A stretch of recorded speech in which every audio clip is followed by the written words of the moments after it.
The Witcher Season 2. Season 2 is interesting to me because I know that it has basically nothing to do with the books. I saw one thing that said there's 13 minutes of the 8 episodes that actually relates. Yeah, 13 to 20 minutes maybe, directly from the book. But I can actually see what they wanted to do with this season. There's actually more of a cohesive plot kind of thing that the writers, because they're doing their own thing this season, it seems like they cared enough to try a little harder maybe. Certainly interesting. Like when we've pre-discussed this, we've said we should try and meet this show at its face value and not try and get lost too much in who's in the writer's room making what decisions. So it's both a fascinating and awfully dull watch. It's fascinating from a creative perspective and as a book reader, kind of like, why would they do this? I was saying this a lot watching season 2. It's like, why would you do this? But then also, and it'll probably be my thesis of this whole discussion is, I don't care.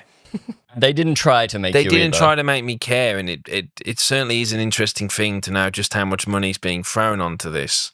Like the talent you think would come with the price tag, a layman might assume. Well, there's some things that they did step up. Like you've got better wigs, better CGI, Better grade? some color sometimes. It's good at night times. Yeah, you can actually see what's going on. Instead of going through episode by episode like we did last time, we're going to go through some headings and stuff.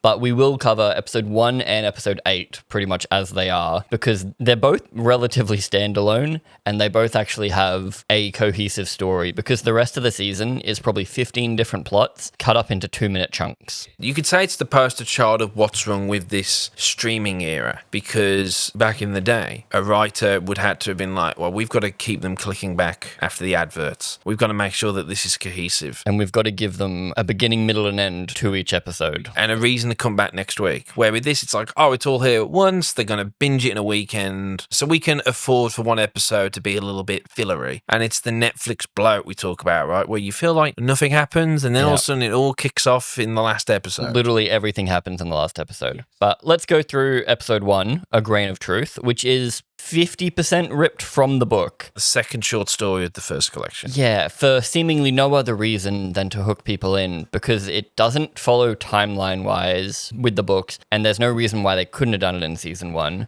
I was thinking it was down to, shit, we haven't really had Ciri and Geralt interact or show exactly how this relationship works, because we skipped that Brokilon storyline. Yeah. That would have been really good. I became recently pissed about that, because you were talking about snot rockets and stuff, and I was like, I looked into it, and I'm like, that's nice, that would have been good to see. Geralt's reasoning in that first series is, why does he want to go and see Ciri? Like, it doesn't feel emotional. It's more of a, oh, well, I guess I should. He doesn't want to see her at all for the whole season until suddenly in the last episode. He decides he wants to. So now, and I feel like they must have felt that because they're like, damn, we need to give them a connection that is seemingly more than master and student, which it's just a weird way to start a season, isn't it? Like, we can't just throw straight into politics and multiple perspectives.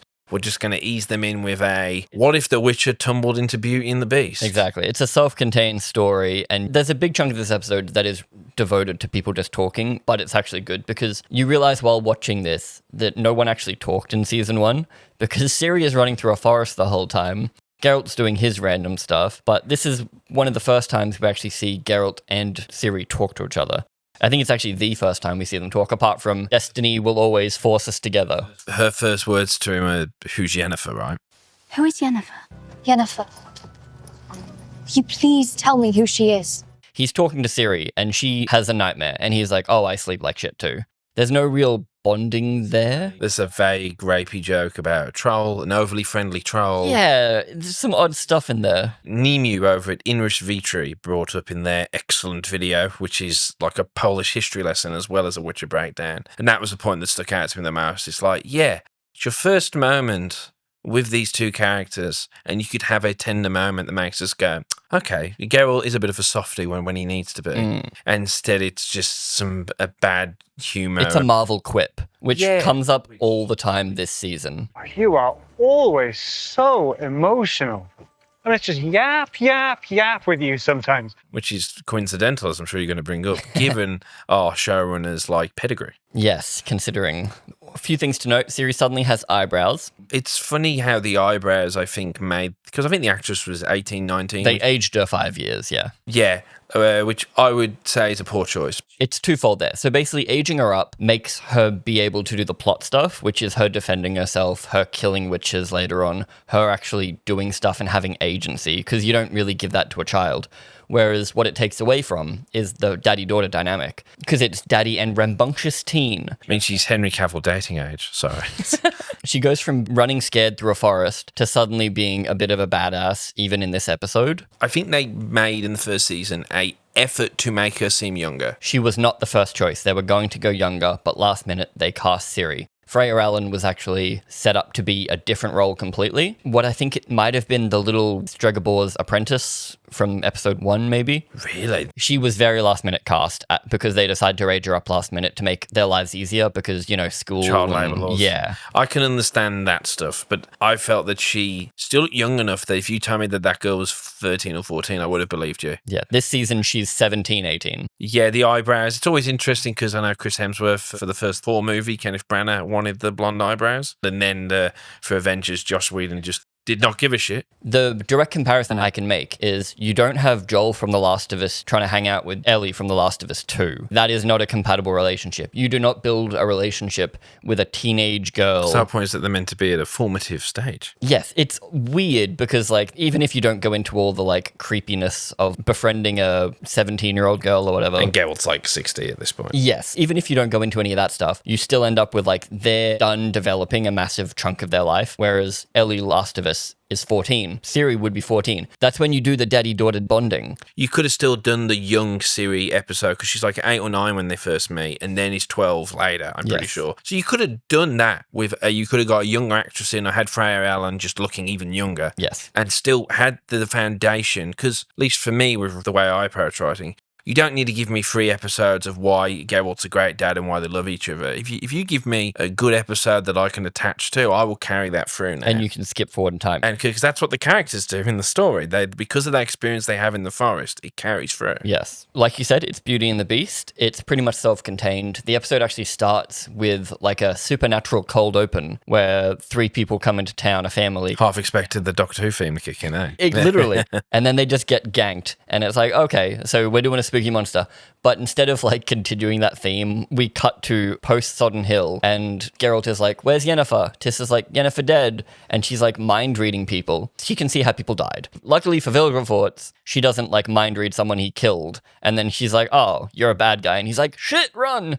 But their whole storyline is stupid, and we'll get into that later. I think that's a whole section. Yeah, for sure. That's under my politics. Yennefer is completely invention in this blanket. But they she's made the it favourite.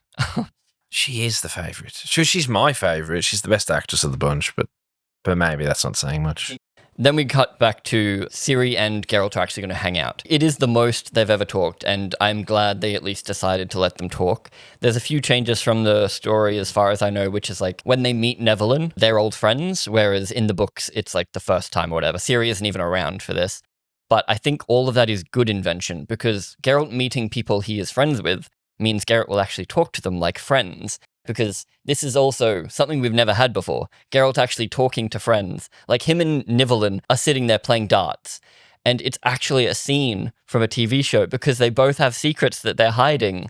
And I'm we've never done this in The Witcher. Yeah, and people go, whenever it's good, it's because Henry stomped his feet, particularly with Grain of Truth when he has the speech. And I think he said, I really want to get stuff like this in, that Geralt is a bit of a philosophizer and does think a lot. He's not just someone who speaks in grunts. You actually kind of get that because when he's talking to his friend who he knows is lying and they're playing the game of truth with the magic daggers and Geralt figures that out and tricks him. These are all character things. I'm I love this so much. And also the Nivellen CGI is weirdly good. Yeah, well, the whole set it's such even the way he drops things down, that stuff looks great. Literally everything in this episode is better than any episode of The Witcher before and after it, probably. Because when they rock up to this house, instead of doing what they normally do, which is a CGI drone shot and then cutting in, there's one later in the season where they show Aretusa, and then suddenly we slam cut, and it's just a window pane. I'm where the fuck am I? This show is so guilty of that, yeah. Where you just don't have a clue where you are. But in this episode, we have just seen a small town with a big mansion. Then we go to the mansion on the hill. They walk in, there's a courtyard. So I'm like, I'm outside. I can see the external of this mansion. I know there's stairs. I know roughly how big it is. I know it's a huge magical house, but like you get a rough size. And then when they're in there, they're going between rooms. We can see from one room to another, like Ciri is in one room having a bath. So we move through 2 other rooms. She's saying there's a sense of place finally. Oh, it's crazy. It's such basic shit. Crazy it took them a whole season to get to this. I remember back in 2021 when I watched it, I was like, this was a really good episode. And then, Jesus Christ. But that's probably enough gushing. The plot basically is that beauty is also a beast, I guess is the best way to put it. She's a vampire. Yeah. But we get a couple of moral things that I think they fuck up at the end. But the moral quandary is basically... When he raped. Are they really hurting anyone if he's immortal and she's just feeding on him? Like, they have a good thing going. Because I'm pretty sure in the book it was like he had a lot of Belle equivalents who would come and live with him, and that was part of the agreement that he'd have a young woman come up and live with him for a time, and they would maybe be all right with it because the novelty of laying with a monster or something. But basically, Nivellen isn't mad at his whole scenario. He's got a girlfriend. But then they muddy it fairly heavily because she's massacred an entire town. Yes. So, like, she's definitely a bad guy. So whether or not she's a monster is not a question. It's Geralt has stumbled upon this woman that is a vampire. She's fine currently, but she murdered a whole town nearby. And she attacks him because he realizes that it can fly, and that's his big thing. He actually does investigating again, which is like, it's at least something. He thinks. He doesn't just get to solutions immediately, which is what the first season sometimes missed because of the split timeline stuff. We were never really on the case with Geralt, were we? Yeah, which is why, again, the Striga episode worked. So he needs to kill this Bruxa. So it's like, there's no question there. Nivellen's like, actually, please don't kill my girlfriend. He's like, well, killed an entire town. So we kill the Bruxa, which is the funniest thing in this show because it always ends up being Geralt swinging his sword wildly at the air while the CGI artists, like VFX, does their job. This one doesn't look as bad because it's at least one thing that we know he's fighting, and it has a relatively simple style of it swoops in to hit him. And it's not just a random monster. It's something we actually have attached to because, like, Ciri maybe had a nice chat to it. Yes. But he kills it eventually. The interesting thing is Ciri meets it first, and I don't really know how it's supposed to work in the story apart from, like, Ciri's sense of witchering. Like, is Ciri meant to come out of this thinking that Geralt is a cool guy and, like, something to look up to because he murders someone that she had a little bit of a connection to because they're both monsters. Ooh. But then your dad murders your new best friend. Like, I don't really know what they were trying to do there. I guess because Ciri wasn't there in the original book, they had no real way to connect her apart from, like, they had a chat. But it's like, you know, it's a problem they invented. You're right. They want this to be a reason why Ciri might think that Geralt's a guy to look up to. That's what this should have been. They choose to do it with a fucked up version of Beauty and the Beast. Or maybe, who knows what the original tale was, maybe it was that fucked. Like, you know, a lot of these fairy tales a lot of the grim ones, fucked. yeah. Yeah, are a little bit fittingly grim. You're left going, so does Ciri think he's all right now? But then, skip ahead a bit, it takes her another episode before she starts, like, shadow swording with him, which then implies that she wants to be on the path with him a little bit. Yeah, like, if this episode did more work to be like, oh, Geralt made her feel safe, then that would be like, oh, she wants to be like him. But instead, she's shouting, don't kill her. Geralt, wait, please. Get away from it. And then Geralt's like, haha, bitch, fuck you. And then kills her anyway. And then they do something so strange, and I know it is in the book, but Nivellen is now a rapist of a priest in the last 2 seconds of the episode. Right. We have not alluded to this apart from the fact that he was cursed for some reason. I definitely think in the book it's more he spins a story that Geralt is already like, because of his experience, he's like, that's probably bullshit. People bullshit when they want to seem sympathetic. Yeah. Well, from what I can gather, it's more of a bit of a philosophical, like, do people that do bad things deserve redemption? Whereas in this, Geralt is very much just like, no, kill yourself. Bye. You're mortal now. Do it yourself. And I'm like, oh, what? I don't really know what I wanted them to do with it because I haven't sat on it long enough, but it feels like they should have at least done something with it. You should give Geralt more of a thought process there, maybe, considering what we learn later about the witches themselves is that they don't pay whores half the time. So I'm like, is that not the same thing? Like, yeah. What I'm saying is I want them to do something with this instead of him just being like, cool line. But then you're essentially pointing out that they do things thoughtlessly. They make creative decisions without really thinking down the line. It's the whole butterfly effect, you might say. And this show struggles to explain a lot of things. Most. that I always go, whenever he drinks a potion, I'm always going, like, as the audience member who doesn't know what that's for, going, what's that for then? Because all it seems to do is make him pale and give him black eyes. It makes him angry, maybe? It's not made exactly clear what that's meant to be. Yeah. This episode, which might be the gem of the season, suffers the Yennefer subplot. The subplot that shall never be mentioned again the moment it's done. Geralt and Nivellen, during that conversation that I enjoy, Yeah. Geralt talks about Yennefer like she is the love of his life. They have spent less than 2 episodes together. They met in 5, and they banged between 5 and 6. Yeah, from an audience perspective, you're completely correct. And then he's like calling out for her when he's sick in the finale. But we have no connection between these two characters. I like Yennefer well enough, despite the fact that she's incredibly stagnant by this point. But it has no bearing on Geralt at all. But he's just pining over, and I get there's meant to be like a magical wish thing that they forgot to explain. But the show seems to be completely stuck on like destiny. So they love each other because of destiny. The messiness of their relationship, particularly for a fantasy series, is pretty interesting. Like, considering when he wrote it, that like the main character and his special love are just kind of toxic, which is a lot of, sometimes a lot of relationships. Like, yes, there's a true passion there, but there's a lot of like tug and pull there. Like, they're both alphas, really. Like, and neither one of them wants to bend over for the other one. Yeah. Which is why they have this love, like a passionate love-hate kind of thing. Yeah, it's not brought over into the show well at all. And what we begin to feel when we get into episode 2 or 3 is that the story is now finally began. So you feel like you've just had 8 episodes of just thumb twiddling almost. Like, what were we building towards with those 8 episodes, considering that you're all there going, oh, we wanted to include Yennefer and Ciri early. We really want to make these 3 characters feel connected with storylines that never cross over. So then now you're in season 2 feeling like that it was all wasted effort because I don't feel the connections between these versions of these characters. And I think that season 1 setup is the trick of season 2, right? So season 2, if I were to tell you the grand points of like, oh, we see the Wild Hunt, Ciri gets possessed, a bunch of witches die, there's all this stuff happening, it might sound like a season, but nothing happens in this season. Nothing happens at all. Pacing alone is insane because we get maximum 2 minutes after episode 1 where we actually get to spend time with people. Yeah. As of episode 2 onwards, you get about 2 minutes, maybe 5 if you're lucky, with one scene, and then we cut away. Sometimes we'll cut to 2 characters to say 1 or 2 sentences, and then we cut away, just to remind us that they exist. As a writer, when you write 2 people talking, you usually have to have a way for that conversation to end. Whereas what they've decided to do is they chuck in a random banter line at the end, and then they just cut to another conversation that basically says nothing, has a banter line, cut to another situation. We leave Oxenfurt at nightfall.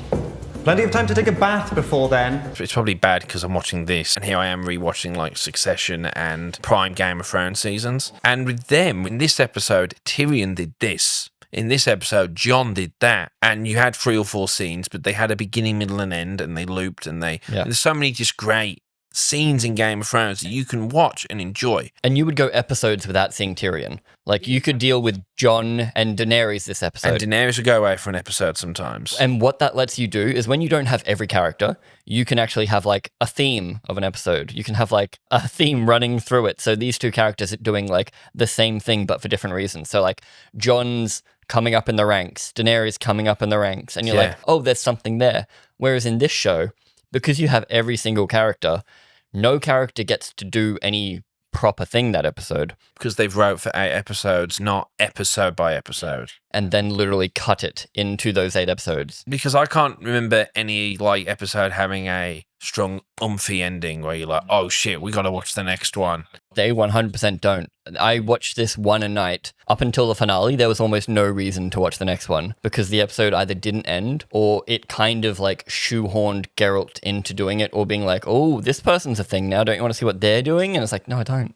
Like the corkboard or the whiteboard idea was like 1 book per season, right, guys? Yeah. Everyone went, that's a great idea. We'll take our time with this. The first 2 books are pretty short setup books. And I knew online that season 2 was a massive change. But I went to myself, okay, I know there's going to be changes, but let's just say I don't know that and I'm just a book reader. What changes do I expect? And I expected that they would make it be Yennefer comes to Kaer Morhen and not Triss. I thought that might be something that would happen. I expected that they would get through Blood of Elves in 4 or 5 episodes and would work in Time of Contempt up until like the major plot thing that happens in Time of Contempt. And that's what I thought would happen. So even with that pretending, I was still surprised watching season 2, just seeing the level of invention that they were doing for seemingly no reason. I'm really surprised they went this way. I would be okay with invention because I haven't read the books. What would have made sense is if any character started and ended in a different place. Because, like, sure, there's gaps in the book because they time travel. You could be like, oh, we're using season 2 to fill out Lauren's favorite character, Yennefer. Because she's not in the books much, we're going to do way more Yennefer. But instead, they made her lose her powers this season, and she gets her powers by the end of this season. And they invent a villain. So she goes on a story that doesn't change her at all. And that villain sucks because she's not doing anything. It's the Baba Yaga. But she's not doing anything, Oh, is she? you weren't listening? There's laughter every time something happens. And there's a monster house. Yes, it's the Baba Yaga house. Which actually was probably a good choice if you're going to steal that thing, because like Scandinavian folklore, they at least thought about it. It's a weird choice. I can see the idea of, in Blood of Elves, Yennefer just turns up in the last chapter to teach Ciri magic stuff. I wonder what she did in between the times of Sodden Hill and getting to Ciri at the temple. Okay, fair enough. But then they go into this, like, it's so many things at once, the Yennefer story. It's, I've lost my powers, I'm back at the sorcerer's school, I'm dealing with politics. I'm getting tortured. It's crazy. Well, at the end of episode 1, you finish on Geralt's like, cool, kill yourself line, and you think you're done.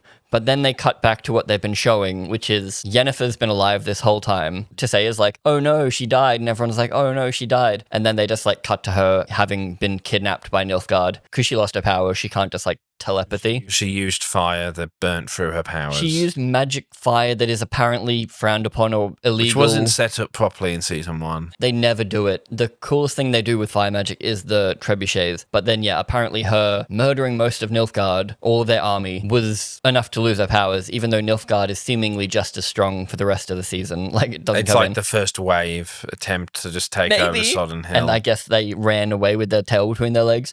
Yennefer is dreaming of having a baby with Geralt, and she's like, wow, my elf baby is beautiful, I love it. And then it sets on fire, because that's a thing for later in the season. It doesn't actually have anything to do with her now, apart from the fact that they're showing these 3 women, Fringilla, Francesca, and Yennefer, are having dreams of the same cloaked figure that is the different cloaked figure, because we need a plot. That is the plot for this season. Yeah, so we need to give Yennefer something to do, because we can't not have her be in it for 4 or 5 episodes. Yeah. But as I'm saying, like, you should have just then got through the Blood of Elves content as was in 3 or 4 episodes, and then gone Time of Contempt, which has plenty of Yennefer shit in it. Yeah, bare minimum, skew that more Yennefer focus somehow. Like you said, Yeah. like instead of Triss, that sure is a thing, or have them both come, and then you get your little love triangle. Even in the Little Witcher comic kids adaptation, they have it be Yennefer who's living at Kaer Morhen with Geralt and the crew. Because they figured out that was a simpler idea. Well, yeah, I haven't finished the books. I'm 1 book left, so I don't know if Triss having that connection with Ciri is really important. As far as I know, Triss doesn't matter until the games. Right, so, and it's weird because in the book it's like all the witches know Triss, even though at that point Triss is just someone who was there during the dragon story. And Geralt has hooked up with her a few times after being dumped with Yennefer.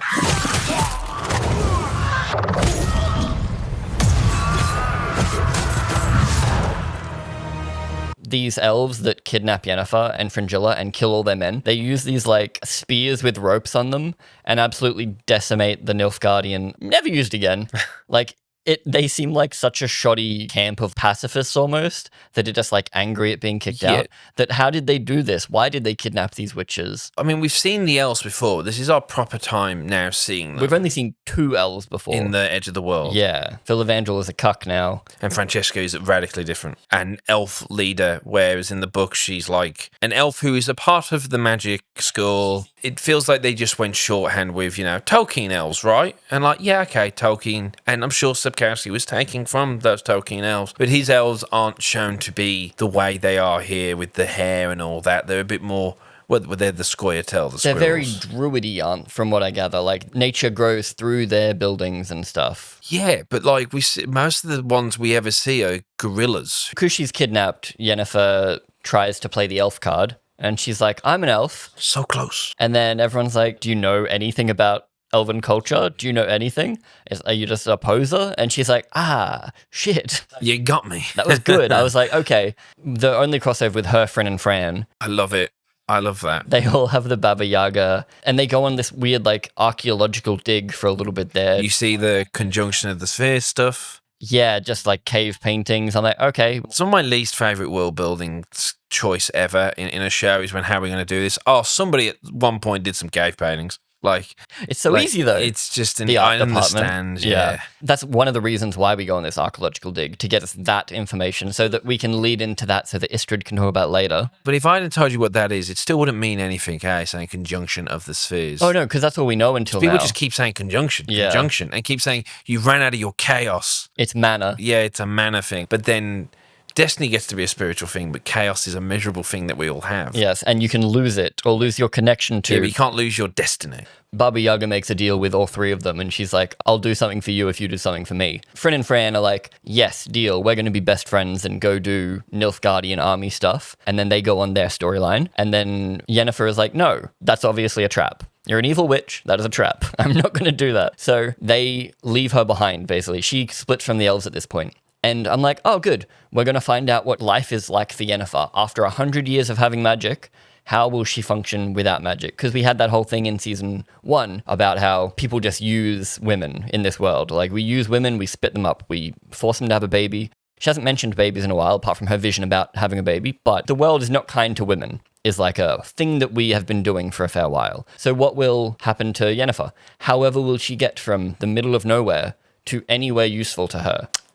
Teleport. Maybe. We don't see it. She appears next back at the Faned Island, right? Yeah, the episode ends with her running through the forest, like heartbroken, tears streaming. Her life sucks right now. She's trying to cast magic. She's traveling a long way. Like, she's at the southernmost point of this northern portion of the continent. They've never shown me the world. I don't have a fucking clue what's going on. Yeah, they rely a lot. Once again, I mean, Wheel of Time did the same. If we don't show them, yeah, it's okay. Well, that's one of the benefits about doing a 2-minute scene with one group of characters and cutting away. Time passed and maybe they teleported. It's the Game of Thrones season 8 problem. But you never get that sense of time passing. It feels like a lot of this stuff is happening linearly. Characters teleport, but no time passes. Yeah. When she gets to Tazea, now suddenly Tazea loves her some Yennefer. Yennefer, you're so powerful. You are the best witch. And I love you to bits. Oh my, you're my daughter. There's never been that. I love you so much. Never was there. No. You are a hero to me and many others. Considering she just called her Piglet and was awfully Oh, she was cruel a to her. bitch. And it was actually fun. Also, their way of, it's the show's way, I keep saying there, but anyone up for some Game of Thrones politics? It's like Wheel of Time with the White Tower, right? It's funny how both shows made the same mistake. Oh, also, Vilgefortz and Tessera are fucking now, because they've decided. Weird. They fell in love off screen. They're both the heroes, and they're vying to be Prime Minister and President of the Witches Guild, which is also maybe the Brotherhood. Because the show had to go and show us the inner workings of how they learned to be mages and how they're selected. He doesn't go into it because it's not fundamentally important in the story he's trying to tell. In this show, they're basically the Bene Gesserit, as in they think they control the kingdoms, but the more we see of the show, the less they seem to control the kingdoms. Which is kind of meant to be part, I mean, there's the little bit later on where the king who was fucking his sister, the Striga King, Yep. they do a very poor attempt at adapting. One of my favourite scenes from Blood of Elves is when all the kings sit down and there's the one queen there, and they are all just going, so what the fuck are we going to do about this Nilfgaard invasion, eh? And Are they talking about Nilfgaard? Oh, Yeah, because like in the show they're talking about Ciri. Yeah, oh yeah, they're all debating on what the fuck we're doing with Nilfgaard. I'm forgetting all the details, but it's so good. And they're all like showing their like pettiness. That's because they've all met without telling their sorcerers. Right. And they're not trusting of their sorcerers because they know that Emperor Emfir, he's like trying to work everyone. He's trying to get the sorcerers on side, the elves on side, and them on side. Okay. But Yennefer Phil just walks around the halls being moody for an episode or two. She goes to hang out with her besties that she has never spoken to. Oh, they all get in the pool. They all have a bath together. Thanks for that. So we get Triss, Sabrina, and other girl. Who I'm sure is going to be really important for the rest of the season because she's here. Maybe. They thought it was weird if there was just 3 of them in a pool, so they're like, it has to be 4. I'm sure no one's mad at Sabrina getting in the pool. No. Oh, no nudity this season, by the way. Or 1 boob this season, because everyone's getting paid a little more. It's the whole, we don't have to do that. Emilia Clarke. Apparently, season 1 didn't have an intimacy coordinator. Only season 2 did, and season 2 has way less nudity. but apparently season 1 had nothing. And there was an orgy scene. Yeah. Incredibly awkward. Yeah, so I'm pretty sure that's why there was no chemistry, because everyone felt unsafe and weird the whole time. Yeah. I mean, we joke about Henry, but from what I understand, he's a gentleman, a consummate professional. Gentleman and a scholar. No, apparently that's what everyone says when they work with him. He's awfully polite and very respectful. Unless you're this show during season 3 filming where you call him a toxic gamer boy. But we'll talk about that during season 3. So, after Yennefer's bath with all her best friends, that they're all best friends now, and her and Triss are like super tight. Who were never there in all those flashbacks. No, Sabrina I semi-get because they at least went up together, like... But isn't that weird, though? Not if you make it up as you go along. As we said back in our season 1 discussion, where it's like, if you're going to do this little invention, have it be Triss there. Yeah. The gamer's now Triss, so, like, the gamer fans are more Triss than Yennefer. Yes. So bring Triss in. So it's weird that then they go, oh, we should have done that. I know, Naked Bath Time will cover it. And then she gets interrogated by Strigobor because they've decided that she is a Nilfgaardian spy. Oh, mate. You can just torture people. But then because Tissaia loves her, Tissaia saves her. And then to prove that she's not a Nilfgaardian spy, Yennefer has to then kill Cahir, because they captured Cahir, by the way, and they're trying to torture him to find out what Nilfgaard wants. We know what Nilfgaard wants. They want to kill everyone and, like, take over. And get Ciri. But, like, that's their hidden motive, but that doesn't affect anybody else. And, like... Not yet, yeah. It will affect everyone else, but there's no reason for Tissaia to be like... oh, you guys are obviously searching for something. They're just invading people. Whenever Strigobor is there and talking, it's just white noise. It's like, I don't even know what you're talking about. Well, all he's talking about is racism. But did you find it so weird where he was like, Yennefer's came back, and he's like, I'm alive. And that has set everyone in a tiz that Yennefer is here. And he gets everyone together in, it feels like just a hallway, but I know it's meant to be like an auditorium room. Yep. And he's like, hits him with the, as we all know, elves are dickheads, and there was that queen elf dickhead. Let me get up my magical projection of queen elf dickhead. She's part elf, and what the fuck was she doing with Nilfgaard? And then he's like, I don't have hands as well, by the way, because of elves. He doesn't have and you're there like, this is terrible. Like, that was really shit. Yeah, it's the first key of like, oh, this is going to be a very heavy-handed racial allegory that we're not going to go into. The show gets very heavy with the racial and the, Nazi-esque imagery of rounding people up. Oh, it 100% turns into elves bad. By the way, the elves are a Jewish allegory. This is as far as we're taking that. One of the big points is all the subtlety of the books. The dialogue is so good in the books. It's so layered, funny, witty. He's really good at it.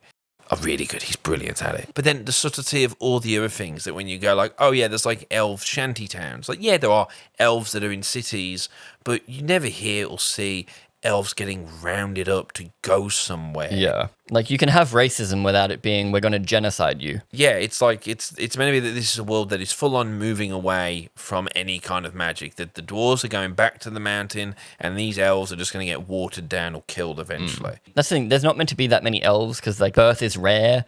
Yeah, it's like a lot of halflings. Yeah, like, but suddenly there's enough elves that we need to round them up. Yeah. It's like, what? And then they've been here the whole time operating. But we never talked about them in season 1. An elf who can't die, or at least lives for hundreds of years, is just what, a milliner or something? Like, he's just a regular working Joe. And Yeah. do you really think if someone could live that long, they'd put up with the normal tax life? Yeah, like, they should not want to be around it, basically. Like, how do you even... Which is why we don't go into it. But you could do something very obvious, but the whole, like, oh, they control some kind of Illuminati because they live forever. Yeah. And that's why we hate them, because we don't know what they're talking about. They talk another language. Don't bother. We just literally hate them because they have pointy ears, and that's as far as we're taking it. Why save me? Don't flatter yourself. I'm saving me. Yennefer's like, I'm out of here. Yes, because she breaks out Cahir instead of executing him, even though, again, no reason to save Cahir, because he's a bad guy. Like, he's definitely a bad guy. From their perspective, he certainly is, yeah. And we just need him to live for some reason. So then they send out all the wanted, like, it's almost Harry Potter. It's Harry Potter Post, for sure. Yeah, and they immediately see, oh, there's a hooded woman, it must be her. Well, no, they're trying to hide, and they decide to wear the brightest green and purple robes they could find. I was like, what? Everyone else is wearing brown, and then Yennefer walks through in purple. And it's like, obviously, she's the witch. And this is when we have old mate Jaskier. Goes to the Underground Railroad with Jaskier to escape, but then Yennefer basically does nothing until the finale. Like, she's pretty much on hold, just kind of like on the run until she meets Ciri. And then we're like, cool. Jaskier is also incredibly easy to boil down because Jaskier is someone else that does something real quick and is stagnant until the finale. He's got long hair. He's literally comic relief for the whole season. He does absolutely nothing. You had the opportunity to do something super interesting with Jaskier because everyone is a racist this season. Everyone hates elves. Jaskier wrote the racist national anthem called Toss a Coin to Your Witcher, or Toss a Sub to Your Tuba, if you prefer. But the Toss a Coin to Your Witcher song is literally, they broke my loot, these pointy-eared bastards tried to kill me, but then Geralt, the big strong witcher, kicked the shit out of them and sent them packing. Fuck the elves, witches rule. This is a cool song, sing along. But like the racists should be like chanting this anthem. And Jaskier, who is now part of the Underground Railroad to get elves out, should feel bad about that. He should have some kind of inner like, oh, I hate my old song. Burn Butcher Burn is actually a banger of a song. I'll go with that. It's not Toss a Coin, but it's a banger. But also he's just getting the elves out because he's a good guy. So he cannot be a racist. Yes. Like even though Jaskier in season 1 was a racist to the elves. Yeah, take that, pointy. We weren't doing racism that season towards elves, so that didn't matter. He was allowed to do that. But this season, if you're racist to elves, you are the worst person. So he's helping them, and he in turn helps Yennefer get out of the city, and then he gets arrested and then sits in a cell for the next 5 episodes, maybe. At the recent Video Game Awards, Jeff Keighley had the Muppets mock him like, oh, Hideo Kojima's your best friend, hey, Jeff. And it's like, well, he's approved and probably wrote some of those jokes. So it's like, yeah, we're all laughing at Jeff, but it's orchestrated for you to laugh at him. So that, to me, where it's like the guy going, oh, that song, I barely realised there was different timelines. It feels like they're both laughing, like if you want to get that deep, they're laughing at themselves. But then also then they have the writer turn around and go, listen here, you fucking buffoon. And you feel like, oh, are you talking to us now a little bit, maybe? Yeah, oh, well, I 100% think this is the writers saying we're the idiots. Not only does Jaskier, like, come at him, ruining the whole plan of escaping. Which worked fine.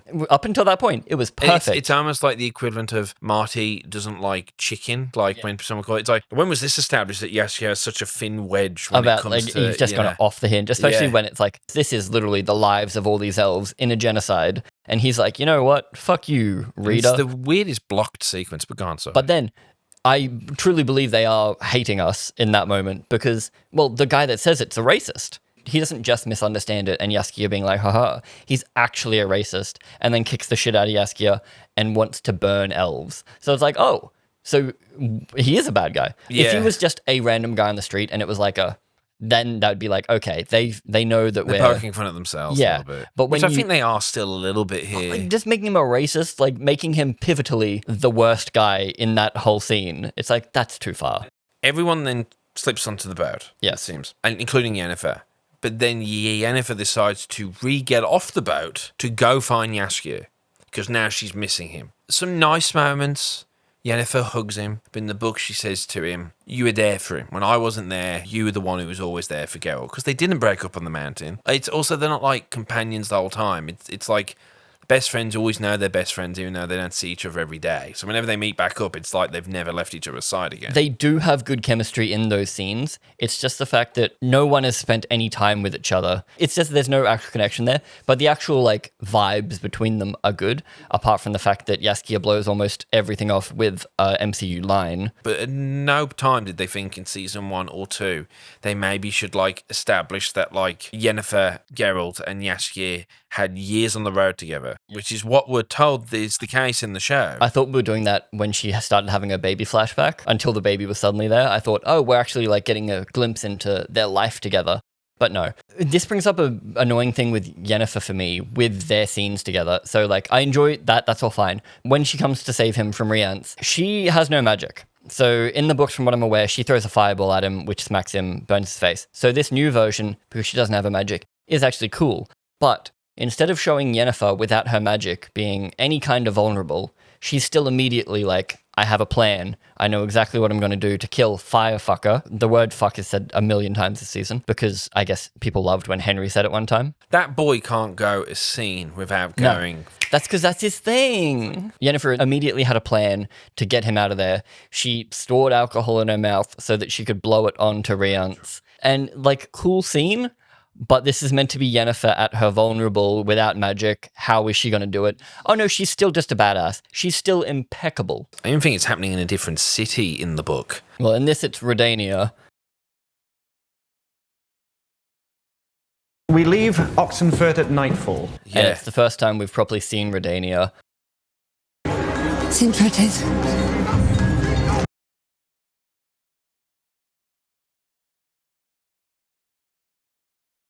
And Redania is a castle on a hill that looks incredibly like Sintra, unless you notice there's boats down the bottom sometimes, but then some shots of Sintria also have boats down the bottom. There's no visual separation of the places that you would saw in, and we can compare it to Game of Thrones or House of the Dragon. And I don't know how far away these castles are from each other. We learn that the Redanian king wants Sintria for himself. We don't know why. King Vizimir, who sounds too much like Vesemir, so that's on the writer. Jaskier finally gets kidnapped again. Yennefer escapes using her Baba Yaga bullshit. And so Jaskier sits in his cell after being captured until he gets rescued by Geralt because it's finale time. And because our finale is kind of serious, you need the guy that makes the jokes. Yes. You gotta bring in Jokey Boy. Dijkstra has a super cool opening. I'll give him that. And then the weirdest second scene ever. Yes. So like they go from, obviously he's like a master of spies. Very much is your Varys equivalent, yeah. He's half Littlefinger, half Varys, half a ninja assassin that throws throwing knives. He's perfect casting. Described as being despite being a spy master, an incredibly big man. Like, I think he's nearly 7 foot, he's described as being. I love him. He's great in every scene he's in, if I knew what the fuck they were talking about. Because everyone's plotting. For a while there, they want to know why Nilfgaard's taking over, obviously, because they're evil. Then they want to take over. Then they want to take over Sintria, because reasons. So this whole time, like, Vizimir sitting around doing nothing. Dijkstra is his spy master. It's not established, really, that Dijkstra is incredibly powerful. The reason why Redania is so powerful, partly because Dijkstra in cahoots with Owl Witch. She's just an owl in We this. only get the reveal that she's a human in the last scene. We didn't of the cast last the actress episode. until, because it's meant to be like those two are running the show. Well, that's what they make it out to be. Like, you kind of see like, oh, Dijkstra is the one running the show and the king is just a figurehead. But we see none of that. So like, yeah, I don't know what this kingdom does, if Dijkstra has any power, because I don't see Dijkstra outside of plotting. So I don't know whether he's plotting for his own. We don't know like, what his point is. Yeah. Because obviously he has aspirations for the throne. He gets introduced, you're like, oh, Graham McTavish. Then the next we see him, he's half naked, crazily drinking and talking to the owl. Yeah. And it's such a tonal whiplash. Like, oh, I thought this guy was like cool. Was the cool, but now he's this mad, weird fella. Yeah, but then the owl is also talking to Dara. Well, Dara's talking to the owl because Dijkstra decided to get this random elf that Ciri met one time as a refugee. They seem to really love holding on to characters, don't they? Well, that's why we have 57 of them. It's like we have so many characters and zero plot. It's crazy. Dara's talking to the owl because we don't know that the owl is a woman. We just assume that Dijkstra can talk to an owl, and we're like, that's fine. Within world building, we know people can do magic shit. If it's an owl, weird. That's fine. But then it's suddenly an owl woman. But then why does Dara need to do anything if an owl can spy? It's just to have Dara in it, honestly. They just decided they wanted this little elf boy. But whatever. But that's the plotting. Everyone wants Ciri later on in the season. This whole thing, it's this, did this, did this, did this. But like it's and then, It's very not and then. because of. Yeah. Crazy. Tissaia learns that Ciri is special, and then Vilgefortz learns from Tissaia that she's special, and everyone basically decides we need Ciri for different reasons. Political and magical. The political is weird because they're like, oh, we need to marry her off. But blood doesn't matter in this world as far as I can tell, as far as like who owns Sintra, because Sintra is under Nilfgaard control. Yeah. Why do they need the princess? He already has Sintra, and like we've never seen the people being like, you're not our king, because they're just hanging elves. And like the town, the entire Sintra isn't destroyed. It's fine. I read these books in quick succession, so a lot of the details are kind of blending away a little way. But the overall thing is that a lot of this stuff is happening over here.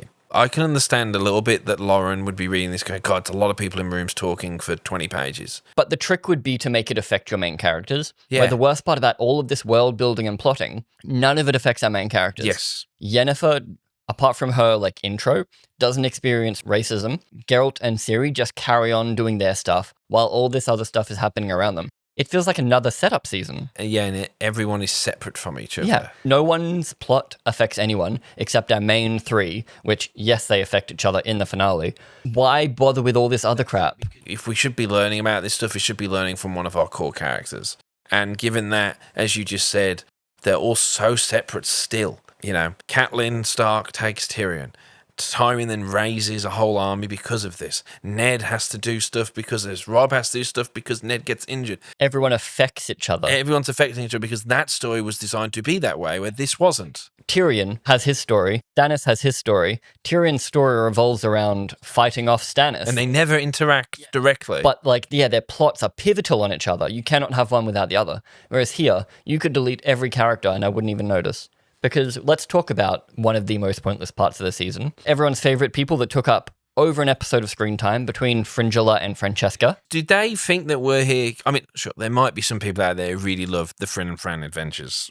Or I just keep now, it's the Friends theme tune with the Friends font. Yeah. There's enough characters there to make it, and they spend time in basically 2 apartments. Well, you've got their Ross cuck boyfriend. Yep. Well, it's Brokeback Mountain. They're obviously in love, or at least that's the way the show is playing them. They never actually fall in love or anything, but because they become spiritual sisters almost.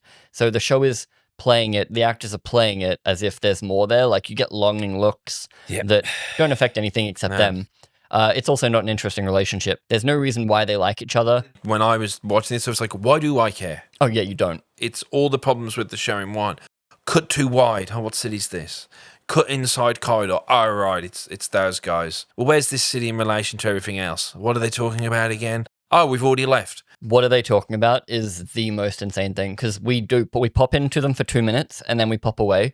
Most of the time it's like, oh, my pregnancy is going well. I can't wait for us all to use the elves, even though there's 20 of them as far as I can tell. We're going to use you in our war, and that's going to be great. The elves fighting for us is good. The Nilfgaardian forces come in to train up. To train the elves, even though the elves know guerrilla warfare and can shoot spears on ropes and take out anyone they want. Also, we never see war. Yeah, because this is one scene in so far where we have Francesca in the city, and it's from the perspective of her male partner guy. They both kind of know that this is just a tenuous thing, that Nilfgaard has given them this city to be like, look at me being friends with the elves. To use them to fight, yeah. And he's going, so you're the queen of this, but you're allowing this to happen. We should just step away from this. Yeah. Stop trying to make Francesca happen. It's Mean Girls. They're forcing her. Stop trying to make Fetch happen. They want these guys to be just as important as Yennefer or Geralt. That's the weird thing about this storyline, is that both these people are the bad guys, but they really go out of their way to be like, oh, Cahir and the Emperor have been pressuring Fringilla, even though in season 1, Fringilla was ordering everyone. Yeah, and they even say, oh, if Yennefer was set there, this wouldn't have happened, but Fringilla allowed this to happen and actually encouraged it. So, what? Francesca is pregnant. Once they give birth and it's all happy, Fringilla claims that she helped the baby come alive or something, because when she gives birth, it looks like a stillbirth, but then Frin holds it and then it comes alive. And I'm like, can we do that? Can we bring babies to life? I don't know. But then the elves are like, oh, we can have babies again. This is fantastic. We're not going to go to war. Basically, the way they said it was that elves don't have babies anymore, ever. That's not a thing in the books. Apparently, it's just rare. But in this show, elves don't have babies. They're children of men. Yeah, so now they have babies, so they're like, sick, we don't have to go to war. And Fringilla is like, but you promised. And it's like, obviously, these 20 elves didn't actually want to go to war. So then the baby is murdered is the culmination of this storyline in episode 7. So much has happened, but all it is they appear, they talk, they disappear. It reveals it once again as a setup season, because then by the end, everyone's going, where the fuck's this Ciri girl? Oh, we're actually getting to it? That's all this amounts to. It's the reason why they want to find Ciri is to kill mankind. The worst read of it, it's what I think, is that almost all these storylines just serve as filler to then never be discussed again. As long as they culminate in this group now wants Ciri. From the little bits of season 3, it's not really brought up again. Well, she commits infanticide. Francesca goes to Redania to murder every baby. Which is really fucked. I mean, travel-wise alone, but then Francesca is tricked into thinking that the Redanians, I guess, killed her child. She kills a whole shit ton of babies. And I can almost guarantee you, I remember nothing about season 3, but I can guarantee you that Francesca is sympathetic. And Francesca is not going to be labeled as the baby killer, even though it's going to be like, oh, I mean, you got to do what you do in war. Oh, it's just there's multiple sides to this. Oh, it's the lesser evil. But it's like, no, she killed hundreds of babies. It's certainly where, it's the show pushing something on us that we don't want. Yeah. That isn't working. And this is what I'm talking about with the amateur stuff, is like, how is it that you have all this time, all this money, that you've then thrown on this character who you've reinvented from the books for some reason. Oh, also, the Sintra courtyard is fucking hilarious. It looks like a set from Merlin BBC. Like, it's literally just that one little place where they fight. You show House of the Dragon season 1, where the bastard children are learning to fight. It's a huge area. You see that whole place. People are moving around it. And we even see the road leading into it sometimes. Wherever they shot, does it not have castles? Was House of the Dragon shooting the good bits and they just had the shitty bits? And this is a fair comparison because they're both apparently expensive as fuck shows. Easily 20 million an episode. Apparently season 4's $200 million. Yeah, insane. But the Frin Fran arc ends with Emir comes and he's the White Flame we learn this season. We also learn that he's Ciri's dad, so that's a big, huge reveal. Ooh. And it's like, that is a reveal, I guess, because I wasn't expecting that. But we saw this guy once ages ago, and he spent most of that episode being a hedgehog. But then he's in Ciri's vision to remind you he exists. And that's why they're like, did you notice? It's the same episode too. Basically, Fringilla takes credit to her lord for killing the baby. She's like, I started a war. We've got some new army. Even though Nilfgaard had an army last season. We just forced this to be on pause because our invented storyline bullshit with Geralt and Yennefer is now happening. We have to withhold the book storylines. Yeah, we need a reason for Nilfgaard not to be invading, even though Nilfgaard invaded last season. But I guess Yennefer killed enough people, but we've replaced those with elves now. So Nilfgaard is now again ready to invade. It's more just presented as like you've held them back for a little bit. Like, it's not his whole force. She took out the first wave. But none of the other kingdoms are like, oh, Nilfgaard is a problem, even though Foltest came and they killed a bunch of people. They didn't keep pushing them back. They just left them. And Francesca finishes with Istredd running in saying, Ciri is a weapon. We need to find Ciri. And the elves go, oh, we can use Ciri to kill mankind. Cool. And it's like, okay, all you did this season was set up 2 new people that want Ciri, that already wanted Ciri. Fringilla wanted Ciri last season. Episode 1, she was hunting Ciri. So the episode 16, she's hunting Ciri. Geralt it's a He strange sucks. beast, this one, isn't it? Geralt sucks. Kaer Morhen sucks. Geralt as a person is cool still because Henry Cavill and like charisma and like has some cool fight scenes. But like throughout the season, he again does nothing. He feels less likable than season 1 almost. I don't know. It just feels like a lot of like discovery writing, tripping down cul-de-sacs, but then we kept them in anyway. Like, so, because during this time in the books, it's just a year at the school with Geralt trying to figure out how to be a dad with this girl, and all he knows what to do is simply make her into a little witcher. But they went, oh, we need to give it more stuff. So Kaer Morhen is a weird little time. We get to Kaer Morhen. There's a shitload of witches there. It's a frat house. Oh, yeah. Even when Geralt and Ciri are going to Kaer Morhen, it's established pretty heavily that she is his duty. He doesn't view her as a child or someone he loves or cares about. At all. It's like, he literally says like, you're my duty or I must protect you. Like, he views himself as her protector. He's honouring the law of surprise stuff. Yeah, which I've learnt from the books that he did on purpose. Like, he wanted a kid. And he's like, maybe one day, which is why he does it multiple times, because he wants a kid. He even claims law of surprise when he gets to him with the guy. The fact it's Ciri twice, then he's like, okay, this is destiny. Destiny is secondary in the books, it seems. Like, people are forcing destiny to happen. And even that spoiler you kind of know about, you make it happen. Like, it's, whereas in this show, they're like, destiny is a physical force. Yeah, I'm shocked they just don't personify it and have someone called Mother Destiny. Yeah, I'm shocked it floats isn't just in on that. a robe. Yeah. But frat party at Kaer Morhen. The first thing we learn about Kaer Morhen, it's in the mountains. It's remote. Nobody knows where it is. It's basically this badass castle that no one knows about. Cut to, oh, there were hookers at the bottom of the mountain for some reason. So now we brought them into our special. They do one line that is oh, they won't remember by morning. You're not making these witches likable people if they're just a frat house. It's my dad and my uncles, so that she's learning something new from all of them. Yes. It should be story time about cool things Geralt And when did. Triss comes in and is like, you know, this girl is growing and she's on a period and you guys aren't providing her with any of the stuff a young woman needs for that stuff. And you're all, you know, the whole joke of, you know, you'll cut a monster, but you'll balk at, you know, stuff like this, stuff like that. So there's a great where she comes in dressed as a princess, and that's the hint. When I'm dressed as a princess, it's because I'm on my period. And Right. and we can't do any physical learning. So then they half do that and give us some plats one episode, and everyone just teases the shit out of her. Yeah. Oh, okay. Because she's 12 or 13. you Yeah, know. it makes sense in the book is that she comes in because she doesn't want to do Yeah, she goes, that today. and she puts her posh voice on. She goes, I won't be doing any training today. Whereas in this, it's literally she wants to be a witcher with all her heart. She starts doing a little bit of training and like wants to do training, but then suddenly, even after doing the wipeout course that is hilarious, and you and I could do easy. It's Oh, like well. it's like a big swinning thing. She's just shit at it, which is hilarious. It'd be okay if the course was like made for her, and then it'd be like, oh, this is a beginner's course. But I'm meant to believe that witches learn on this, and I know like my nephew could do this thing. It's so fucking stupid.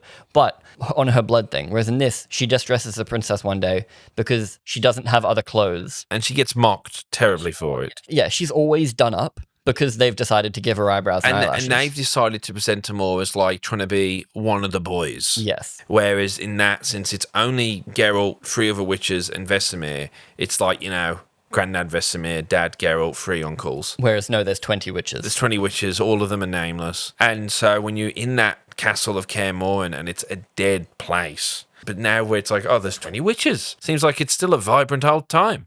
So I'm not getting that sense of like that witches are on the way out. Some more weird things they do. Vesemir, Wants to bring the witches back. yeah. Eskel is our first big problem, I think, with this storyline. It's strange because apparently he's a fan favorite of anyone that played the games. He's lovely. The fact that they do this to him, He's really nice to Ciri in the books. it's literally just like, oh, I got bitten by a zombie and I'm not going to tell anyone. And anytime someone comes near me, I'm like, oh. And he's just a dick. And I know it's a problem when you've got the ideal man as the star, Geralt. Yeah. So then everyone might think that witches must look like this. So then when you get someone who doesn't look like he's wrecking monsters on the daily. Yeah. And I know you can't get a load of buff guys, but if the one guy is Henry Cavill, you need other...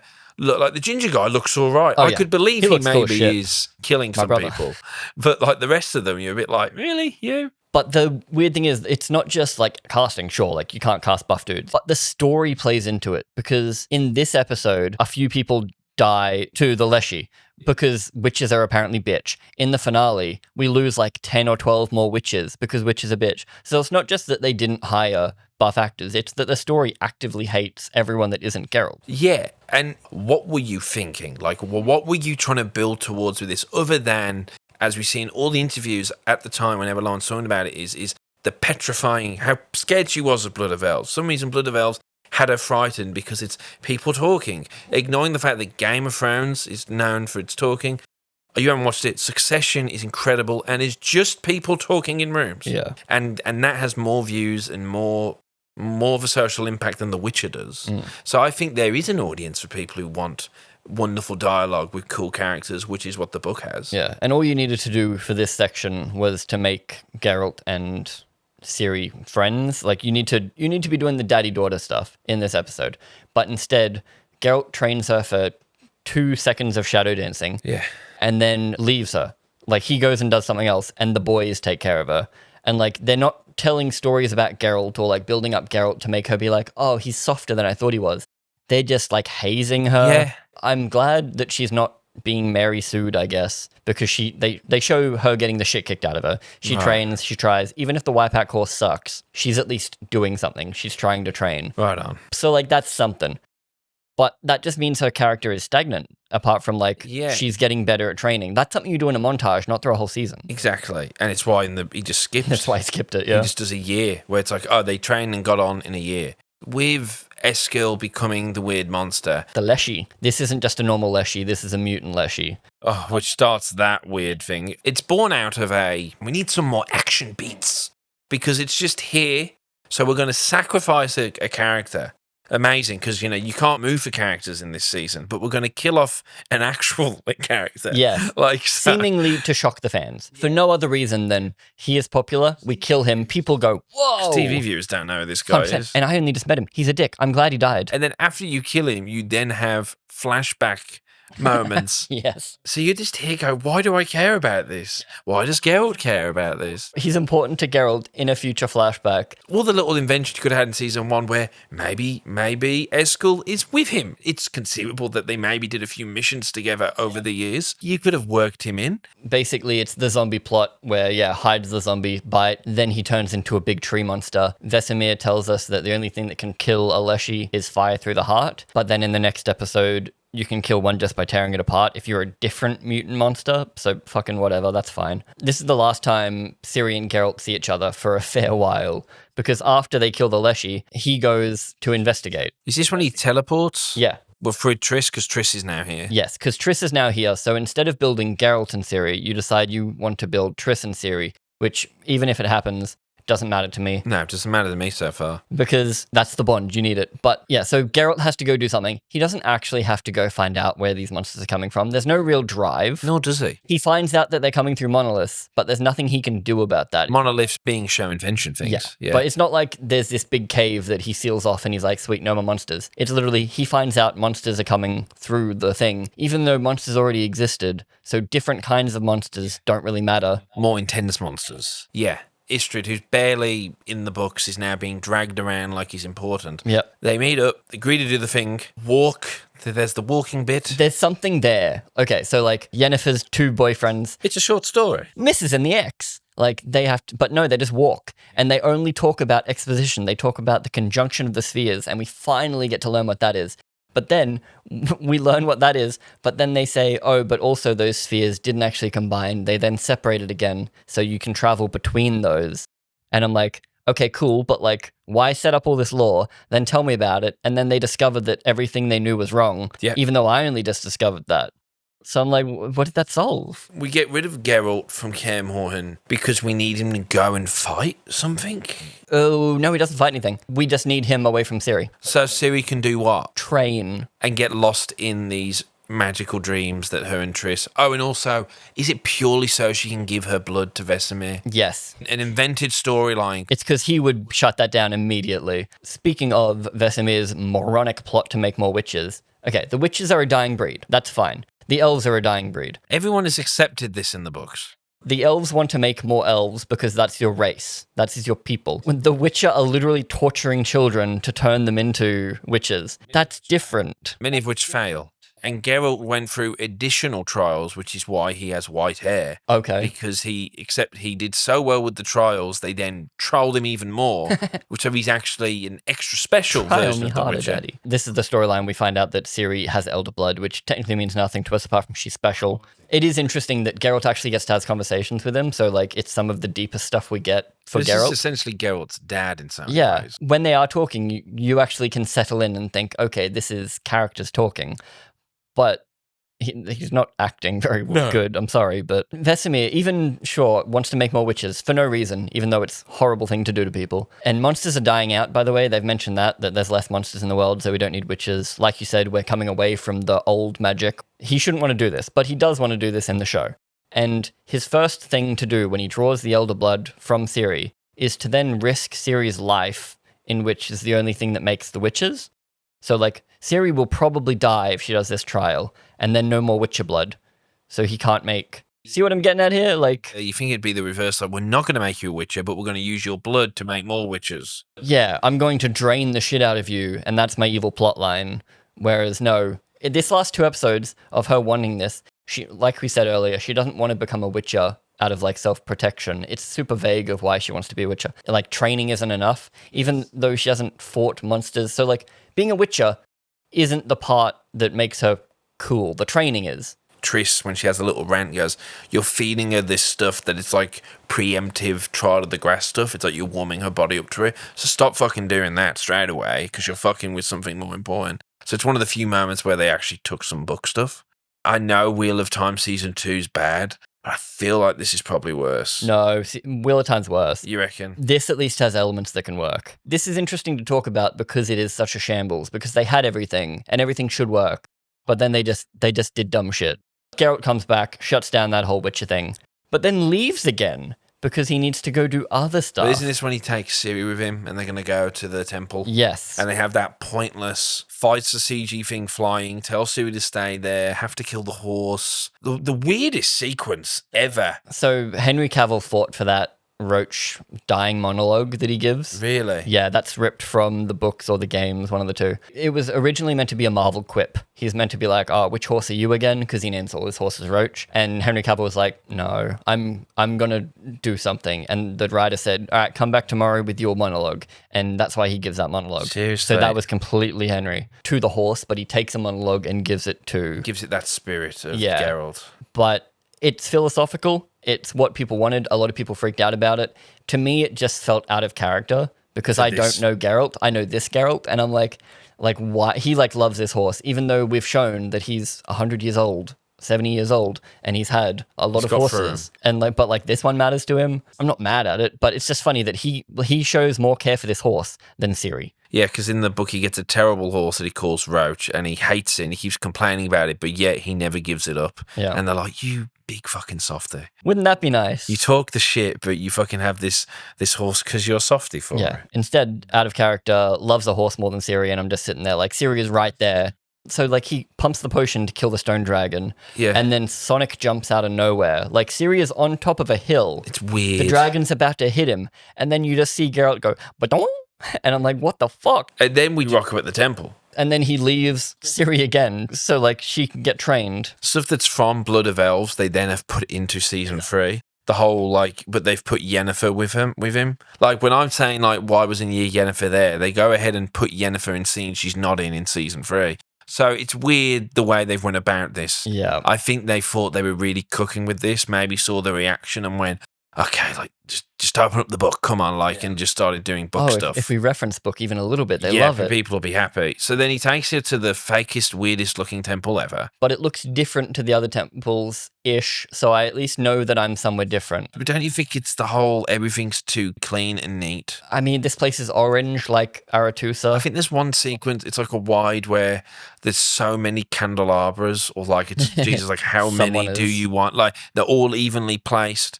One of them's fucking swinging in my mind's eye. Geralt decides to stick around here. Well, yes, because Yennefer appears. So we actually get a conversation between some people. But that is only as preamble to a fight scene. It's almost like we're talking, okay, character stuff is over now, plot has to happen again. And Yennefer's come here to betray Geralt and Ciri in order to get her magic back. And she teleported there. She accidentally finds them there, maybe? No. And she gets sent there by Baba Yaga. Baba Yaga is hey... Also, yes, I know the Deathless Mother is Volosmir, and that's Baba Yaga, but I'm going to call her Baba Yaga because she's fucking Baba Yaga. Yeah. Oh, look, this set.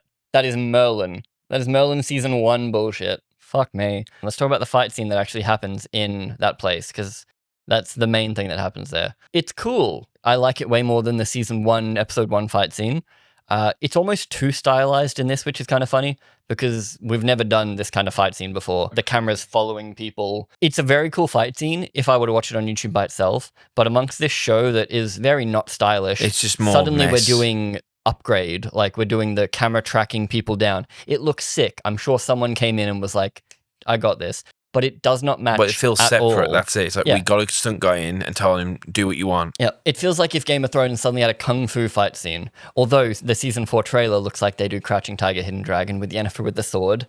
So I'm pretty sure they've just straight up done that, which is hilarious. But that's the kind of tonal inconsistency I'm talking about. In more of her, H&M outfits. You can see it here a little bit with Geralt. The outfits are just getting a little bit easier to wear or a little bit cheaper to make. Geralt in season 1 could not lift his arms. Yeah. Which is why he never wore the armor. So any fight scene, he would wake up and then have a fight scene. So he'd wake up just wearing his t-shirt and then have the fight scene so that they didn't have to show him taking off the armor because he couldn't lift his arms. Whereas in this season, even though, yes, it's leather studded, it's a bit strange. He looks sick in it, I'll give him that. But it is just like leather studs. But he can raise his arms, and that's why he fights in it this season. Okay. Season 3, I think there's even more of a downgrade, though. Season 4 is what it is.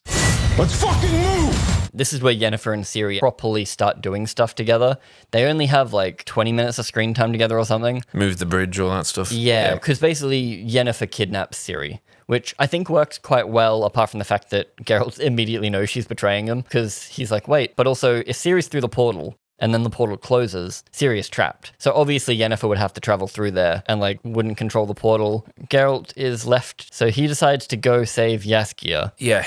Why he saves Jaskier, I don't know, because Jaskier doesn't know where Ciri is or Yennefer is. He just rescues Jaskier. How he knows where Jaskier is? Because Jaskier is in Redania. Wherever that is. So how did Geralt? It's like, it doesn't make any sense. They should think about this. No, that's too much work. We want the funny man in the finale. So Geralt has to go get funny man. So then Geralt waits for the finale, which we'll talk about in a second. But first, let's finish talking about Ciri. Who's been having dreams and flashes into trying to figure them out as well with Triss. She's been working on magic, I guess, with Triss, even though the dreams amount to like one of my least favorite things, which is just like old happy memories. I'm like, cool. And then she does that again in the finale.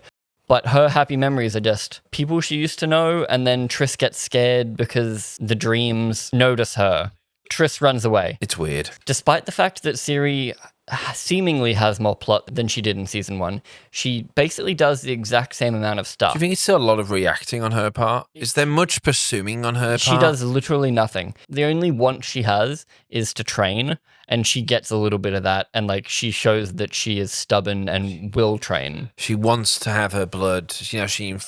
But that's only to become a witcher. That's just more training. So Yeah. like the same way Ciri wants to get to Geralt in the first season. So over that whole season, she finally gets to Geralt. Whereas in this season, she wants to train. So that's all she does. She has no real agency. She does nothing. She's still just wanted by everyone. She's very boring, honestly. The whole show's very boring. But then, so everything's culminating now. Yeah, we're almost at the finale.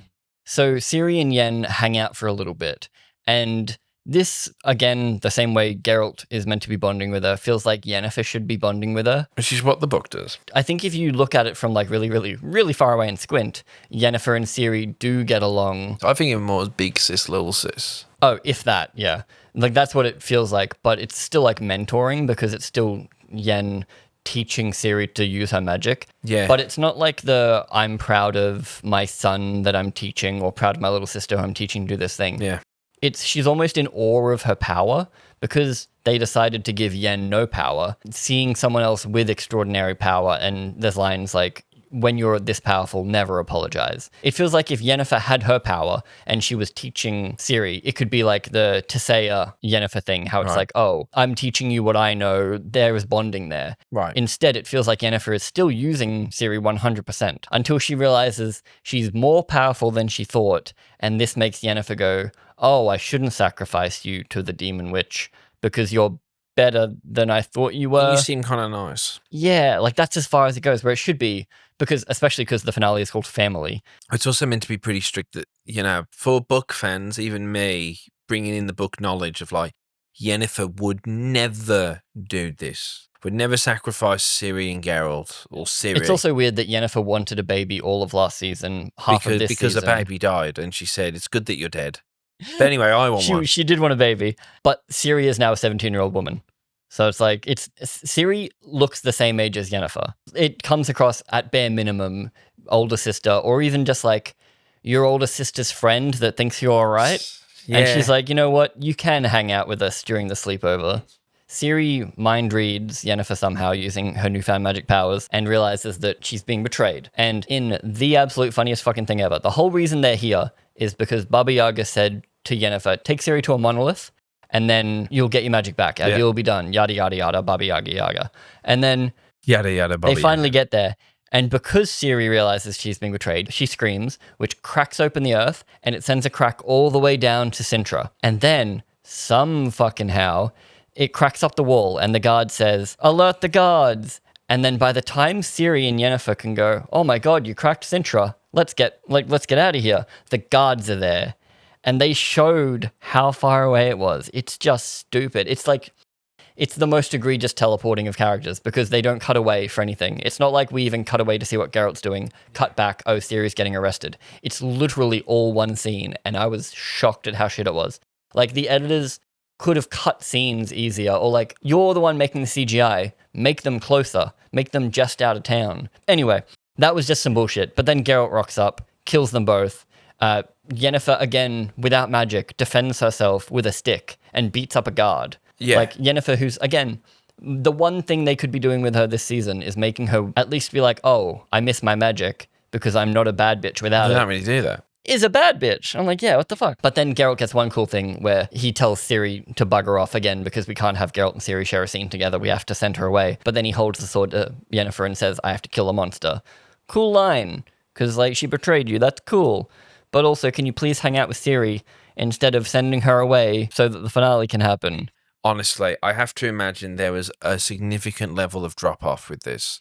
I don't know who would watch all of this and go, that was a good time. I'm keen to wait for 2 more years for the next one. I think people thought stuff was happening in these episodes. And they were like, wow, that went by really quickly. Because all you got was a bunch of 2-minute TikToks of like what this person's doing, what this person's doing. A lot of people actually didn't come out of season 2 being like, that was some bullshit. Because what fantasy did we have?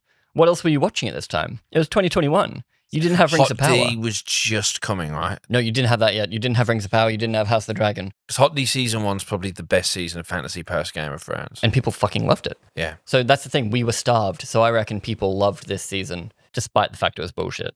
We're focusing on characters we don't need to be focusing on. We're taking away from our core 3, which is what everyone wants. It's what the books want. It's what the fans want. It almost feels like an easy win. I'm not saying the books are there, just do it. But the books are there, and you should probably use them as a guideline because you guys have proven to me that you aren't the best. And the former writer, who himself is a bit of a problematic person, apparently said... We haven't seen any proof. We've just got internal stuff. Yeah, who then went on to do X-Men 97. Yes. He said that those right rooms was people going, we know better. And yeah, the season itself feels like that. Like, as its own entity, it disregards what the books are doing. Yeah. And it's trying to do 3 or 4 things at once. Political thriller, monster hunter fun, and I don't know what else. It's spread so thin it becomes batshit boring. Yeah. Because, like, House of the Dragon is an action show. At no point are you like, yes, every episode there is action. And House of the Dragon took from, like, The Crown for that first season, where every episode was its own contained story. Like, and building towards stuff, but its own thing. Yeah. Well, you could say this is the episode that this person does this. Whereas the best you can say in this show is this is the episode Geralt investigates monoliths. Yeah, there's nothing about the characters that are interesting, which is really weird to say about a show of this scale, that there's not one character who's interesting to be with. Actually, I can tell you what this show is about. Family. Because the finale is called Family. So that's when the show finally decides to get its skates on, I guess. This finale seemed super familiar to me, and then I thought, oh, where have I seen this before? So if any of you have seen the Defenders finale basically has this thing that the bad guys are protecting. The bad guy is actually a good guy that is just possessed, so Elektra is in a trance state. And then Daredevil has to get the good out of Elektra and be like, you're stronger than this, come on. Even to the point where everyone else wants to shut this down, so they're going to attack Elektra because we've got this dysfunctional crew. They're going to kill Elektra to speed the process. And he's like fighting his own guys to protect that person while a bunch of goons or basilisks fight everyone else to keep them busy. That's all it is. It's literally just padding runtime while your main character defends his favorite woman. Right. And I'm just like, this is shocking. But also, Lauren Hisrich wrote for The Defenders and wrote for this. So she literally made this a superhero finale. And not only that, but she copied the only one she's worked on. Yeah. And I'm like, you can't do that. I can understand there's lots of people who come to the book series surprised to find that it's not action Witcher monster hunting. It feels like she went, it needs to have this big finale, right? Well, it was popular at the time too. Superheroes were in. That's it. It's just a show that's throwing like... It's trying to appeal to everyone, I suppose, is probably what the show's trying to do. But before all that annoying shit, Ciri kills like 10 more witches, just slits their throat in their sleep. None of their necklaces buzz from the witch being nearby until later. They start vibrating later on, and then they're like, wait a minute. But Ciri is possessed and kills everyone. She gets possessed because of the baby stuff, the infanticide, because apparently Baba Yaga feeds off sadness and anger. So she finally escapes. And, like, the end of episode 7 is her getting possessed because, again, Geralt sent her off. But Geralt is late to stop all this murder because he stayed behind with Yennefer for like an extra 5 minutes to go check on Baba Yaga. Turns out she escaped. And then you assume they would follow and they'd be like 10 minutes behind. But somehow they're nighttime behind, they're hours and hours and hours, enough to not notice that Ciri has been possessed until it's like too late. And it's just, again, the timing of things doesn't make sense. But it's because it's in 2 different episodes. They're hoping I don't know, or like cutting away from the character means that they can teleport. It's that again. But most of the episode is fighting 2 big basilisks that come out. They're velociraptors, basically. Too much CG for me. Instead of just Geralt swinging a sword, it's now 6 guys swinging their sword. It's funny that they've fallen to this. They're just people with swords fighting things that aren't there. Yeah. When they touched briefly with the trigger of practicalness, and that can be a way of people to get in. Or if you really want those sword fights, even in Blood of Elves, Geralt has sword fights with other people, physical people that are there with swords that they ignored to do cartoon fights. Yeah. And it's not like the anime show where Vesemir drinks the potion and he's like leaping around. Like in this, it just feels like the potion just makes them focus. Like it's not explained what it does. Originally, what they show in season 1 and part of season 2 is when Geralt does the drink, he's suddenly like, rah, rah, rah, rah. And I'm like, okay, so it makes you strong, but it turns you into the Hulk. You can't think, but you're angry. But then when Vesemir has it, he then comes and has a civil discussion with Geralt, and Geralt's like, hey, so I don't want you to stab Ciri. And he's like, I want to stab Ciri. And he's like, you can't stab Ciri. And he's like, okay. But yeah, then they get the weird power scaling thing of Geralt fights the one big basilisk that comes out, the white one, and 1v1s it easily, kills it. And then the other half hour of the episode is people in the background fighting and dying. One guy gets his face bit off and it's fucked up. And I'm like, oh, wow, that's crazy. Jaskier is hiding under a table making quips. Yeah. He's like, Geralt, oh, you're busy. I'm sorry. They go on a search to find Ciri. Like, everyone is like, we have to find Ciri. She's in the main room next to the tree. Like, they show witches wandering around. Geralt is somehow outside the main doors and somehow got there without passing through the Great Hall. If you look at the map of where these characters went, I was shocked that so much of this was based around Kaer Morhen. Like, the leaving and coming back. Yeah, there's a couple of weird lines. Like, when they go to the mage temple to, learn, Yennefer then teleports them out, and they end up back in this sodden hill. Yennefer says Geralt would be at the nearest outpost, which would be in Sintra. Yeah. And I'm like, shouldn't that be really far away? But then they go from Sintra to Kaer Morhen which is within ages, the night. Ages. Like, by dark, basically, they get there. I'm like, I just have no idea. That's months of travel. But so the worst thing the finale does for me is with Yennefer. So Yennefer season 1, I love her arc. To a point. Well, she has this whole reborn thing after slitting her wrist when she wants to die because she's going to fail the trials. So she slits her wrist and then decides to keep those scars when she becomes a mage because it's like, oh, this is my damage. Like, I need to remember where I came from. So it's like, okay, that's a pretty powerful thing that, like, don't let them define you. Like, you can be reborn in spite of them. Yeah. Just a reminder. Or, like, your scars aren't actually your damage. They're a reminder of the pregnant woman with stretch marks, all those Facebook things that are like, they're your tiger stripes, you're a powerful mother. It's like, that's where they're going with that. It's like, that, don't let them define you, you're strong because of. But in the finale, she has to coax out the deathless mother of Ciri, and she does this by slitting her wrists. Yennefer doesn't have magic powers, slits her wrists. But then this rewards her powers back, right?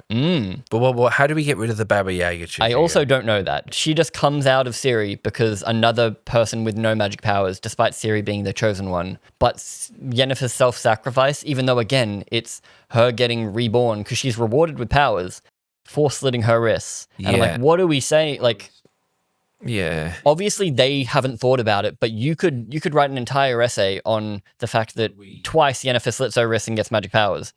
But, like, they haven't thought of that in the show. That. The self-harming nature of Yennefer. Yeah. They haven't gave her that. I don't want to think too hard about it or get into how gross that is because the show obviously didn't. Like, they didn't mean anything by it. They're just stupid. And I'm like, what the what? It's just, it makes me so mad that, like, they decided self-harm was a good metaphor for rebirth twice. And, like, what? But then also, how does that get the deathless mother out of the chosen one? Well, because you would stay in the chosen one. Don't worry about it. She's never going to get brought up again. She can use magic powers. No, well, she's part of the Wild Hunt, which will maybe be in season 3. I can't remember. but is the name of the third game, so that's important, I guess.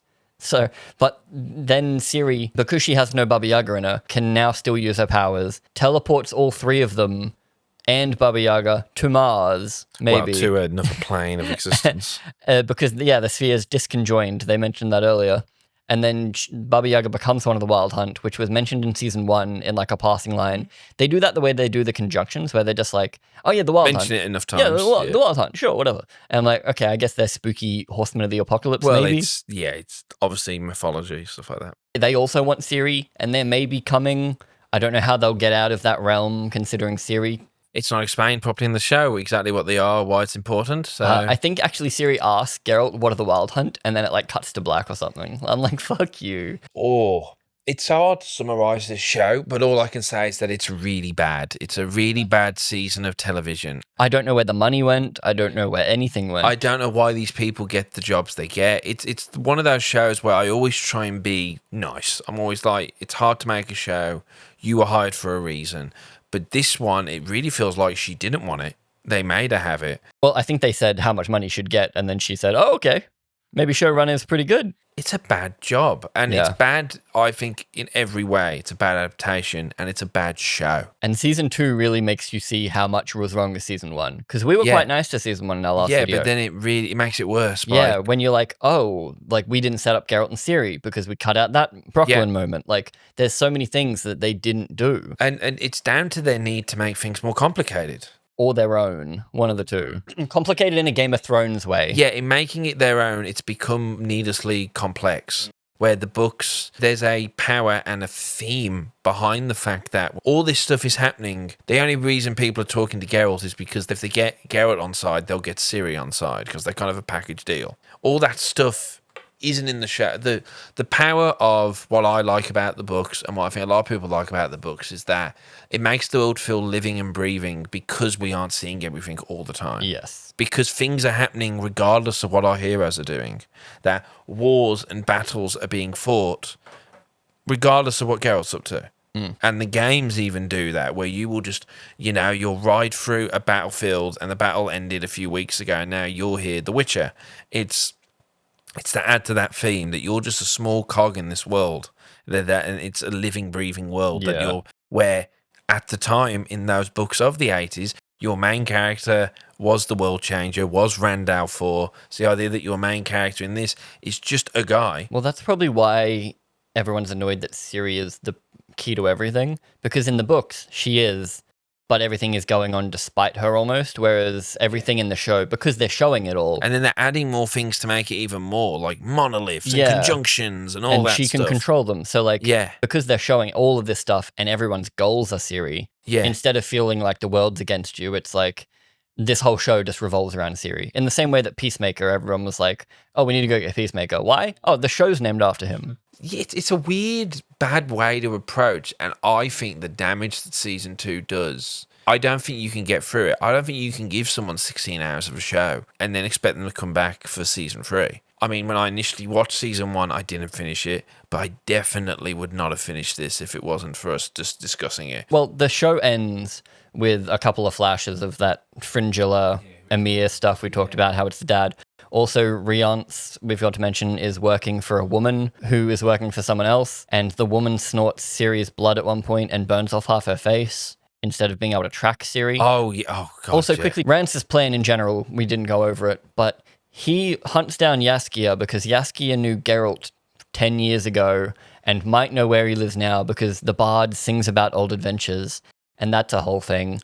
He then follows Yennefer somehow back to that other place, even though we don't know how anyone gets anywhere. Yeah. Because he wants Ciri, it's just the weird tracking. Also, he teleports into Kaer and steals Ciri's blood, despite the fact no one knowing where Kaer is. Like, that's its whole thing. If he can just teleport whenever the fuck he feels like, then what are the issues? Yeah.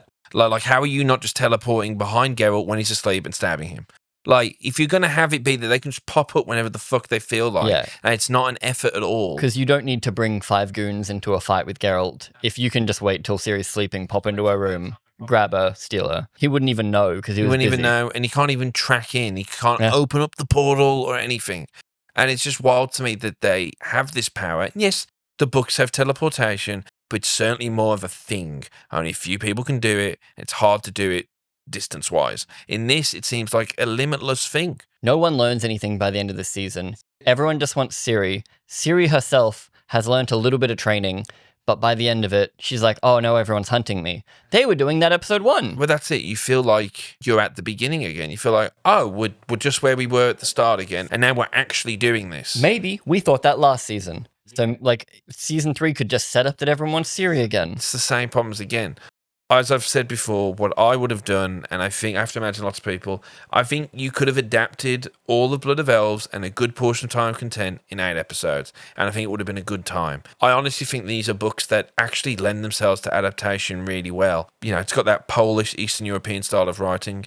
Very direct, light prose, straight dialogue. So much of it is, at least on the page, it's done for you. And I'm not saying it's not as simple as transcribing, I understand. But also, it also sort of is. It doesn't seem that expensive either. Like, Game of Thrones immediately has dragons and No, yeah, a 700-foot exactly. wall. Like, that's intimidating, but they still chose that before The Witcher. If you're worried about the lack of action, which she brought up, a the lack lot. of action, there is action in this that you can do. But also, Game of Thrones was an action every episode. The show that you're thinking about. You save that for your middle of your season and your end, so that people go, whoa. So then because then also you've built towards it. Season 2, Blackwater.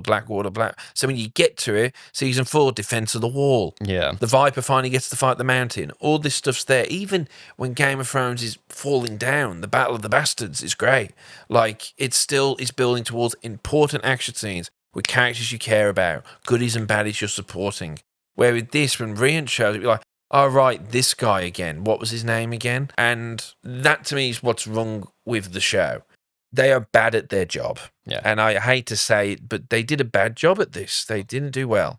And it's not just a matter of people wasting time, because Geralt has 165 minutes of screen time this season. But that's over the whole 8 episodes. But he is in most of episode 1. And I'd wager most of that 165 How much minutes of the chunks? is, yeah. Jaskier, who accomplishes nothing, gets 45 minutes. You know, I mean, we'll bring up the example. I know it's the famous example, but you can find it. It's the appendices talk that Peter Jackson says, where they say, like, we felt like we wanted this to be the spirit of Tolkien.